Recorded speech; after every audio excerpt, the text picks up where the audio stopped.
안녕하세요, 이동희 기자입니다. 안녕하세요, 김준성 기자입니다. 안녕하세요, 문경환 기자입니다.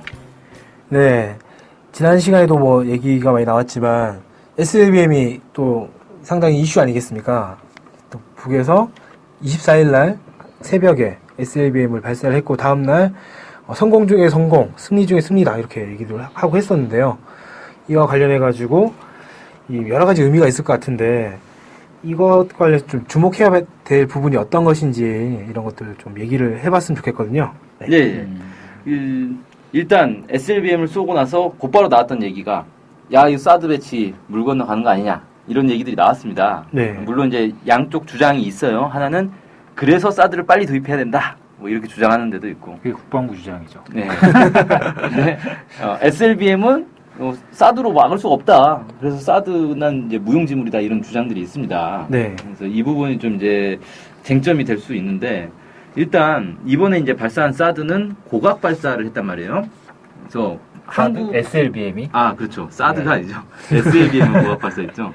SLBM을 고각 발사를 했는데 한국 군 당국에서 이제 분석한 건 이게 고각 발사가 아니라 정상 각도로 발사를 했으면 1000km까지 날아갔을 거다라는 거예요. 네. 그러니까 이번엔 고각 발사를 해서 500km만 날아간 거거든요. 1000km를 날아갈 수 있고 거기다가 이게 연료를 다 안 채운 것 같다 이거예요. 그건 어떻게 알았을까요? 짐작이죠. 과시범인가? 네. 그게 저는 궁금했습니다. 그게 연료통을 두드려 보면 약간 통통 소리가 나지 않았을까 싶은데. 가슴 궁예인가? 네. 아무튼 연료를 가득 채우면 2000km도 날아갈 수 있을 것이다. 뭐 이렇게 얘기를 했어요.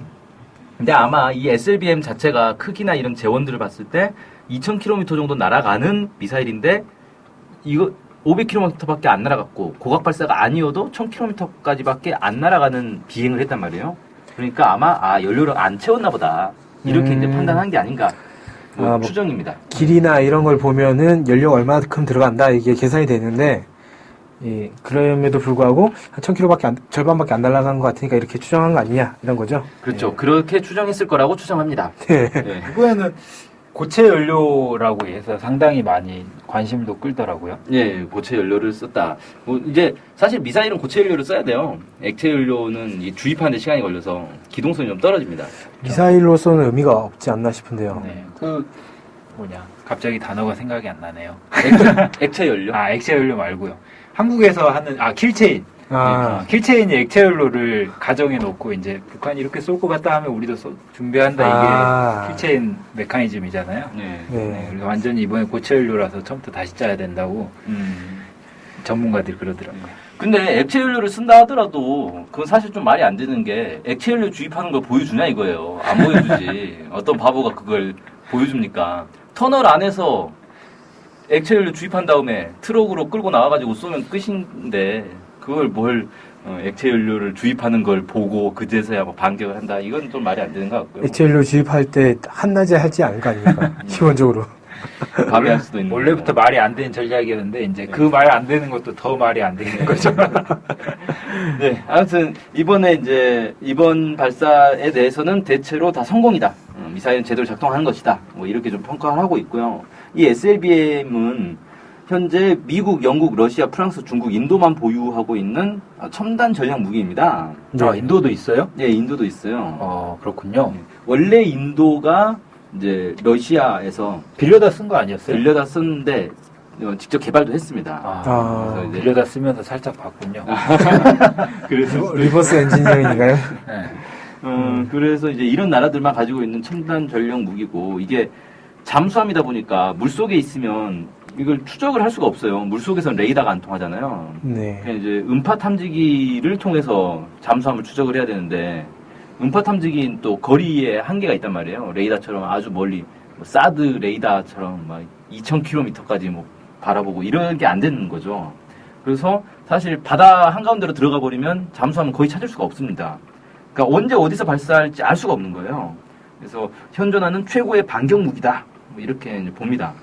그러니까 쉽게 말해서 어떤 한 나라가 핵 공격을 받아가지고 완전히 초토가 됐다. 그래도 잠수함을 통해서 반격을 할 수 있다는 거죠. 최고의 선제 공격 무기도 될 수 있지 않나요? 그러면? 그렇죠. 선제 공격 무기로도 쓸 수가 있죠.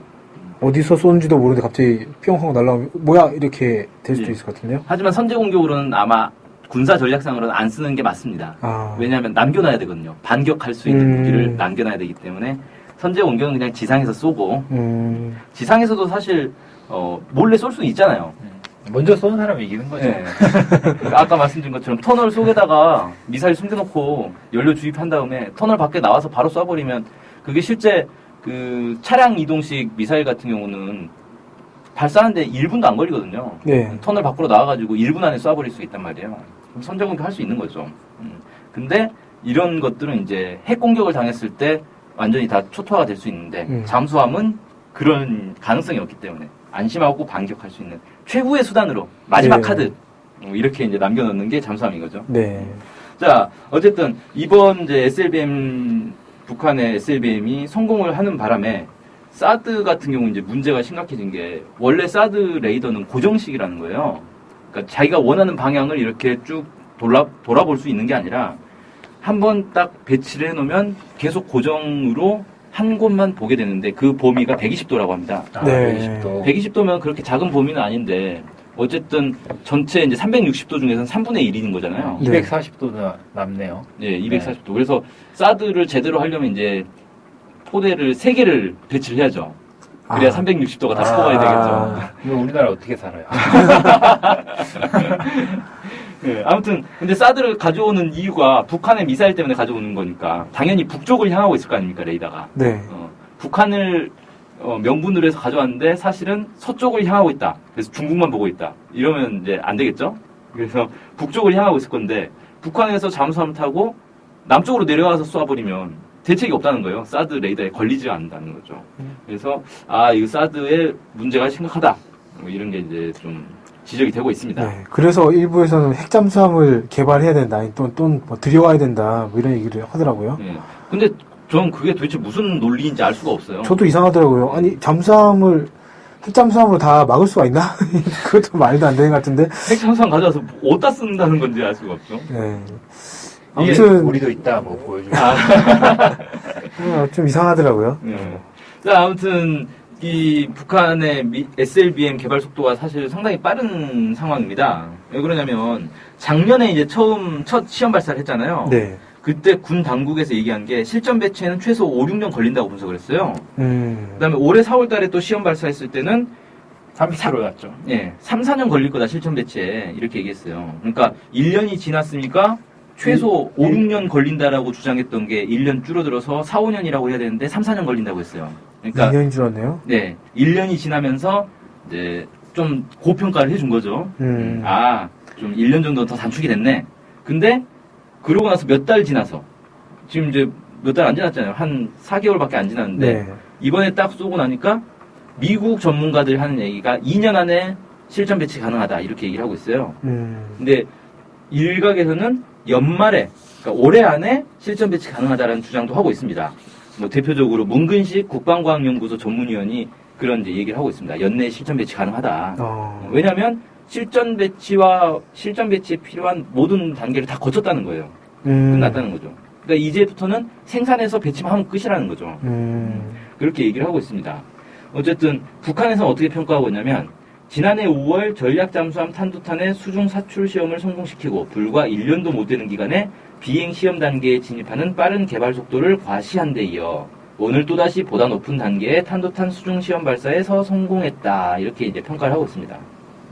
그래서 상당히 이제 빠른 개발 속도를 가지고 있다는 걸 자신들도 이제 그렇게 자랑을 하고 있는 거죠.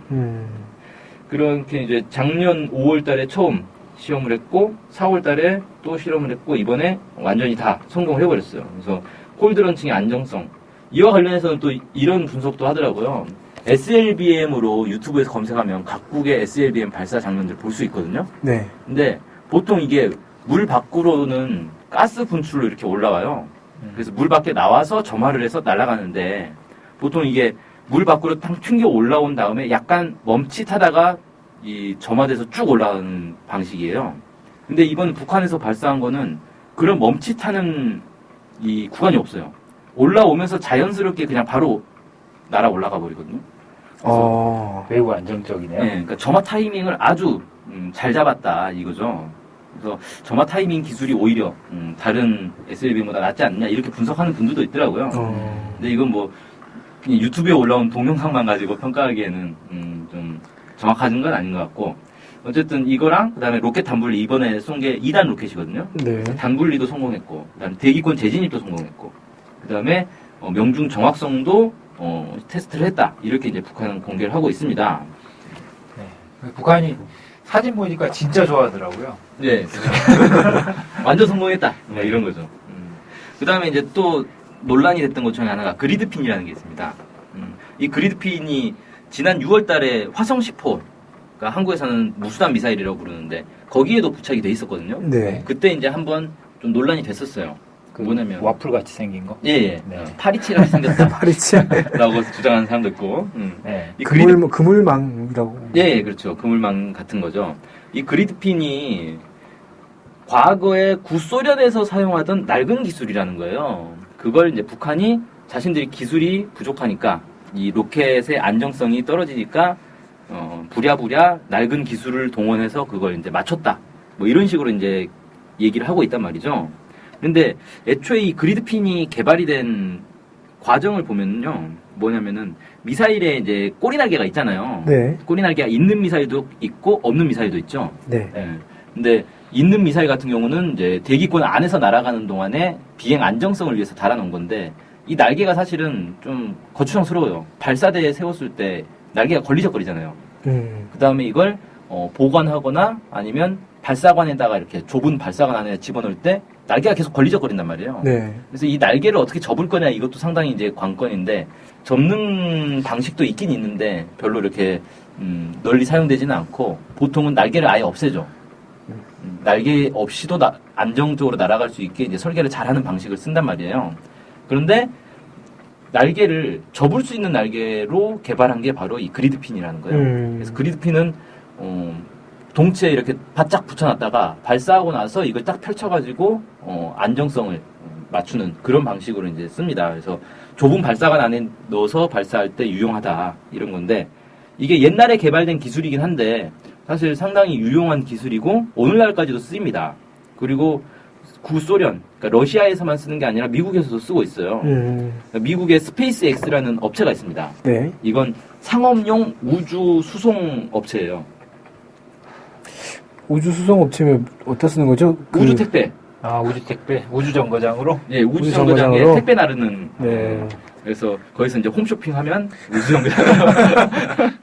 배송료가 상당히 비쌀 것 같은데. 그러니까 이제 이건 민간 기업이란 말이에요. 네. 여기서 사용하는 로켓이 이제 펠컨 9가 있고 드래곤이 있고 몇 가지가 있는데 이 펠컨 9 동체를 보면 사진에 보면 그리드핀이 달려 있어요. 네. 그러니까 민간 우주 기업 이거 최근에 만들어진 겁니다. 21세기 들어서 만들어진 기업인데 이 민간 기업에서도 이 기술을 사용하고 있다는 거예요. 미국의 민간 기업이. 그러니까 이게 결코 낡은 기술이라거나 옛날에 사용하던 기술 혹은 구소련이 사용하던 기술이다라고 할 수는 없는 거죠. 네.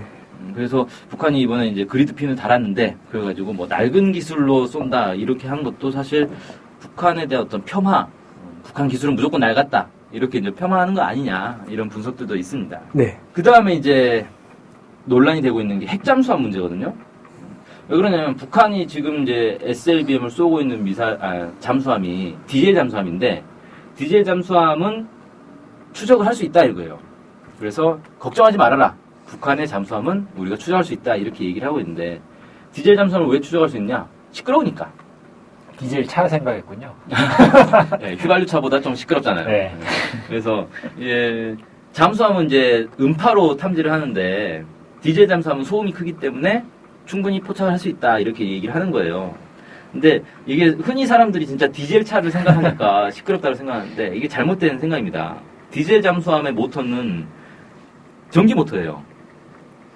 뭐냐면 디젤 엔진으로 발전기를 돌려가지고 충전기에 충전을 시켜놓고 이 전지를 이용해서 모터를 돌려가지고 기동을 하는 거거든요. 하이브리드네요. 네, 그렇죠. 그래서 통상적으로는 그냥 디젤 엔진으로 그냥 추진을 하다가 작전에 들어가면 디젤 엔진은 끄고 전기로만 그냥 다니는 거예요. 아, 훨씬 그러면 조용하죠. 조용하겠네요. 네. 근데 핵잠수함은 안에 핵 발전소가 들어있단 말이에요. 그걸 끌 수가 없잖아요. 네, 끌 수가 없죠. 이건 핵 물질은 자연적으로 계속 핵 분열을 하기 때문에 계속 열이 발생해요. 만약 이거 끈다는 건 냉각 펌프를 중단시킨다는 건데 그러면 이제 녹아내리는 거죠. 그래서 큰 사고가 납니다. 그래서 당연히 핵잠수함은 24시간 계속해서 이 발전 소음이 나는 거예요. 거기에 비해서 디젤 잠수함은 필요할 때 엔진을 꺼버리면 조용해지는 거죠. 그래서 오히려 디젤 잠수함이 더 조용하다. 요즘은 그래서 이제 핵잠수함의 소음 문제를 가리기 위해서 핵잠수함 안쪽에 이제 그 소음 방지 이제 탄 같은 걸 막 다닥다닥 붙여가지고 소음을 줄이려고 열심히 노력을 하고 있습니다. 어쨌든 디젤 잠수함이 핵잠수함보다 더 시끄럽다라는 건 잘못된 상식이다. 그래서 오히려 더 추적하기 어렵다라는 거죠. 작년에 제가 생각나는 게 8월 달에 그 남북 간에 상당히 큰 그 위기가 왔을 때 그때 북한의 잠수함이 3분의 1인가 3분의 2가 그 없어졌다. 뭐 그래가지고 네, 3분의 2가 없어졌죠. 상당히 논란이 됐지 않습니까? 네. 그때 만약에 북한 잠수함이 다 디젤인데 디젤 그렇죠. 잠수함 괜찮다 그러면은 두려워할 필요 없는 거잖아요. 그렇죠. 추적하고 있으면 되는 거죠. 네. 근데 추적 못했다고 제가 봤던 기억이 나거든요. 네. 잠수함은 원래 한번 물속에 들어가면 추적 못합니다. 이건.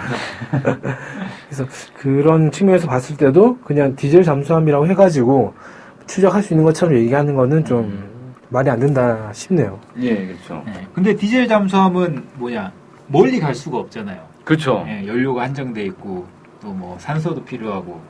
예, 이게 디젤 잠수함의 한계가 확실히 있습니다. 일단 아까 말씀드린 것처럼 이게 연료를 공급을 해주지 않으면 안 되기 때문에 멀리까지 못 간단 말이에요. 그러니까 사실 한반도에서 이제 작전을 펼치려면 태평양으로 나가야 될 거 아닙니까? 태평양으로 나가서 돌아올 수가 없어요. 돌아올 수 없는 길을 떠나니까. 네, 석유를 시추해야겠네. 네. 근데 미국 같은 경우는 그게 가능해요. 왜 그러냐면 하와이에도 기지가 있고 괌에도 기지가 있고 그러니까 거기 계속 들르면서 주유를 하면 되잖아요. 근데 이건 이제 북한은 그런 게 없어요. 태평양에 해군 기지를 만들지 않고서는 도저히 이제 방법이 없다는 거죠. 그런 문제가 있고 그 다음에 산소 문제 때문에 주기적으로 계속 올라와서 산소 공급을 받아줘야 돼요. 이런 문제가 있고 거기다가 이제 미사일을 쏘려면 사실 등치가 커야 되잖아요. 잠수함 등치가. 네. 그래서 사실 논란이 있었어요. 북한에 디젤 잠수함밖에 없는데 어떻게 미사일 쏘냐 말이 안 된다. 이런 논란이 있었는데 어쨌든 미사일 쏘는 부분만 높여가지고 그 문제를 해결하긴 했는데 한 발밖에 못 쏜다는 거죠. 여러 발을 쏠 수가 없어요. 미사일 중에서 이제 제일 많이 들어가는 게 20발까지 들어가는 핵잠수함이 있거든요. 엄청나게 크겠네요. 네, 거기에 이제 탄두에 이제 핵탄두가 미사일 한 발당 10개씩 들어가서 200발의 핵탄두를 싣고 다니는 그런 핵잠수함도 있어요. 그런 이제 핵잠수함에 비하면 이 디젤 잠수함은 미사일 한 번 쏘면 끝나는 거죠. 상당히 아깝죠? 일회용이네요, 일회용. 네, 일회용 잠수함이다. 결사대로 이제. 네, 그래서 이 디젤 잠수함은 확실히 한계는 있습니다. 그래서 핵잠수함이 있어야 제대로 SLBM을 운영할 수 있다 이렇게 얘기할 수 있고 핵잠수함은 이게 핵 연료병 하나 넣어놓으면은 뭐 짧게는 6년에서 길게는 30년까지도 그냥 계속 항해할 수 있는 그런 이제 핵잠수함들이 있습니다. 그러니까 아주 연료 걱정이 없는 거죠. 그리고 경수로가 이제 핵 발전이 현재까지는 발전기 중에서 이제 가장 효율이 좋다 그래요. 전력이 많이 생산되는 거죠. 그러다 보니까 전기가 남아도는 전기를 이용해서 별의별 걸 다 할 수가 있어요. 바닷물을 전기 분해해가지고 산소를 뽑아냅니다. 그러면 올라갈 필요 없겠네요. 네, 산소 문제를 해결할 수 있죠. 그 다음에 이 담수화 장치를 통해서 바닷물을 식수로 바꿀 수가 있어요. 그래서 물도 계속 나오고. 그러니까 결국 이제 건빵만 잔뜩 준비하면 몇 년이고 살 수 있다 이거예요. 물 속에서. 고기 잡으면 되잖아요. 네, 고기도 잡고. 잠수함에서 고기 잡을 수 있는지는 잘 모르겠습니다. 물을 그 빨아들여서 거기에 있는 고기를 낚시를 하면 어뢰로 고래를 잡아가지고. 아무튼 이제 다만 승무원들의 정신 건강 때문에 승무원들이 그 심리학적으로 보면 3개월 이상 밀폐된 공간에 있으면 사람이 이제 미쳐버린대요. 그래서 3개월에 한 번씩은 물 밖으로 나와준다고 합니다. 이걸 이제 막기 위해서 승무원들의 정신 건강을 위해서 핵잠수함 안에 각종 편의 시설들을 구축을 해놨어요. 그래서 심지어는 수영장이 있는 핵잠수함도 있습니다. 승무원들 수영 좀 하면서 스트레스 좀 풀라고 그런 것도 있는데 아무튼 승무원 정신 건강만 아니면은 이건 몇 년씩 그냥 물속에 있는 수 있는 거죠. 그런 거에다가 등치가 워낙 크니까 등치가 크고 전력이 남아도니까 속도도 빨라요. 전기 모터를 계속 돌려버리면 되니까 속도도 빠르고 그래서 아무래도 핵잠수함이 있어야 된다. SLBM을 제대로 운영하려면 핵잠수함이 있어야 되고 그럼 당연히 북한도 핵잠수함을 만들려고 하겠죠. 네. 그래서 사실 90년대부터 꾸준히 북한이 핵잠수함을 개발하고 있다라는 설들이 나오고 있었어요. 근데 증거가 없죠. 그런 조짐만 있고 증거는 없었는데, 근데 이번에 그 조선신보에서 이런 보도를 했습니다. 북한의 SLBM 시험 발사가 전해진 이래 국제사회에서는 북한이 배수량이 큰 핵잠수함의 보유에 나선다는 주장이 제기돼 왔다. 그러면서 김정은 위원장이 SLBM 개발뿐만 아니라 우리식의 위력한 전략잠수함의 건조도 직접 틀어주고 있다. 이렇게 얘기해서 새로운 전략잠수함을 개발하고 있고 그게 핵잠수함이 아니라고 말은 하지 않겠다라는 어떤 시사를 한 거죠. 아무튼 전략 잠수함이다. 핵인지 아닌지 모르겠지만 뭐 네. 이런 거군요. 네, 근데 그러니까 지금 쓰고 있는 디젤 잠수함도 북한에서는 전략 잠수함이라고 불러요. 왜 그러냐면 전략 미사일을 탑재하고 있으니까. 하지만 핵 잠수함 얘기를 꺼내면서 전략 잠수함 건조를 하고 있다라고 얘기했으니까 이건 핵 잠수함을 건조하고 있다라는 말이나 다름없는 거죠. 그렇게 이제 이해할 수 있을 것 같고, 작년에 처음으로 SLBM 테스트를 이제 한다 만다 이런 이제 논란이 있었어요. 그때 양욱 국방안보포럼 연구위원이 뭐라고 했냐면 북한의 핵잠수함 개발 가능성이 높다 이렇게 이제 언론 인터뷰를 했었고요. 문근식 전문위원도 이런 얘기를 했습니다. 이미 핵탄두를 완성하고 있는 상황에서 핵잠수함을 개발 못할 이유가 없다. 북한 핵 개발 능력은 상당한 수준이기 때문에 북한에게 잠수함 탑재용 소형 원자로 개발은 어려운 일이 아니다. 뭐 이런 식으로 주장을 했습니다. 그래서 북한이 핵잠수함을 개발할 수 있는 능력이 있다라는 거죠. 그리고 개발하고 올 가능성도 있다. 뭐 이렇게 얘기를 하고 있죠. 그다음에 이제 8월 25일자 노동신문에서 이런 얘기를 했습니다. 적들이 우리의 전원과 생존권을 조금이라도 위협하려 드는 경우에는 당당한 군사대국으로서 보여줄 수 있는 모든 사변적인 행동 조치들을 다계단으로 계속 보여줄 때 대하여 지시했다. 김정은 위원장이 지시했다 이거죠. 자, 이 얘기는 뭐냐? 북미 간의 관계가 개선되지 않는 이상 새로운 이제 행동을 다계단으로 단계적으로 계속 보여주겠다 이 얘기예요. 그것도 사변적인이라고 하면 매우 큰 어떤 충격적인 그렇죠. 이런 걸 보여주겠다, 연속적으로 보여주겠다 이런 소리 같거든요. 네. 그래서 아무래도 앞으로 이제 전략 무기들을 계속해서 공개를 할 거다. 그러면 거기에 핵잠수함도 포함되지 않겠냐? XLBM은 이제 보여줄 만큼 보여줬고, 그다음에 새로운 무기들을 보여줘야 되는데 제가 이제 꼽을 수 있는 거는 몇 가지 있습니다. 대륙간 탄도미사일 아직까지 안 보여줬어요. 보여만 주고 테스트는 안 했잖아요. 네. 대륙간 탄도미사일을 시험 발사할 가능성이 있습니다. 그 다음에 핵잠수함을 공개할 가능성이 있어요. 그 다음에 수소폭탄에 대한 어떤 새로운 이제 공개가 있을 수 있습니다. 이번에 이제 수소폭탄은 그냥 지하 시험만 했던 거잖아요. 네. 그래서 새롭게 어떤 수소폭탄 탄두를 공개한다거나 아니면 신형 수소폭탄, 그러니까 뭐 중성자탄이나 EMP탄 같은 것들을 공개할 수도 있는 거고. 이런 게 앞으로도 계속되지 않겠냐라는 짐작을 한번 해봅니다. 아무튼 뭐 SLBM 관련해서 이런저런 얘기도 많고, 그런데 저희가 오늘 방송에서 말씀드렸던 것들을 보시면 이게 어떻게 되는 거구나, 어떤 의미가 있구나, 이런 것들 좀 파악하실 수 있지 않을까 싶습니다. 예, 오늘 방송은 여기서 마치도록 하겠습니다. 고맙습니다. 고맙습니다.